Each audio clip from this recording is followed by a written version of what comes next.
Pengujian PCR di Kalimantan Selatan hanya dilakukan di Balai Besar Teknik Lingkungan Wan Pengendalian Penyakit Banjarbaru lantaran seberatan sampel swab dilakukan di sana, sehingga menimbulkan antrian yang cukup lawas.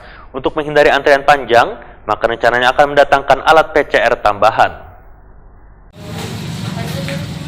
Pengujian PCR atau Polymerase Chain Reaction di Kalimantan Selatan hanya dilakukan di Balai Besar Teknik Lingkungan Wan Pengendalian Penyakit BBTK-LPP Banjarbaru lantaran seberatan sampel swab dari 13 kabupaten wan kota di Kalimantan Selatan dilakukan di sana sehingga menimbulkan antrian yang cukup lawas. Untuk menghindari antrian yang cukup panjang ini, maka rencananya akan mendatangkan alat PCR tambahan. Juru bicara tim gugus tugas COVID-19 Banjarmasin Mahliriadi Wetakuni Prima TV tengah hari Selasa 21 Juli 2020 membedakan, berdasarkan informasi dari tim gugus tugas COVID-19 Kalimantan Selatan, jika teknisi dari Jakarta sudah datang, maka pengujian PCR dapat dilakukan di Rumah Sakit Umum Daerah Muhammad Ansari Saleh Banjarmasin.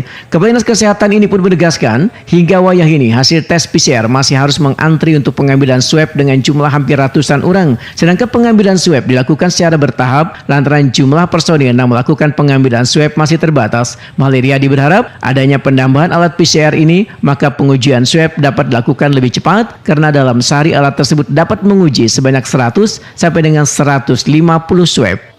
Nah, kita melakukan swab secara massal, secara masif, dan seluruh puskesmas sudah bisa melakukan swab sendiri. Hasilnya kita kirim ke BTKL Banjarbaru, baru 15 sampai 20 hari baru keluar. Nah, ini tentu menghambat kita. Ini yang menjadi persoalan kita yang tidak terjawab. Sehingga mau tidak mau Banjarmasin harus punya PCR sendiri. Itu langkah pertama konkret yang harus kita tempuh, dan kita sudah memesan PCR itu. Ya, sudah memesan, ini sedang berproses jalan ke Banjarmasin. Ya, karena mesannya di luar negeri. Yang kedua langkah konkret yang akan kita lakukan adalah edukasi tanpa henti. Karena apa? Di dalam buku pedoman itu menegaskan bahwa karena ini wabah harus melibatkan dengan masyarakat. Masih banyak masyarakat kita yang menjadi persoalan kita adalah belum paham, belum taat, masih mucil bahasa Banjarnya.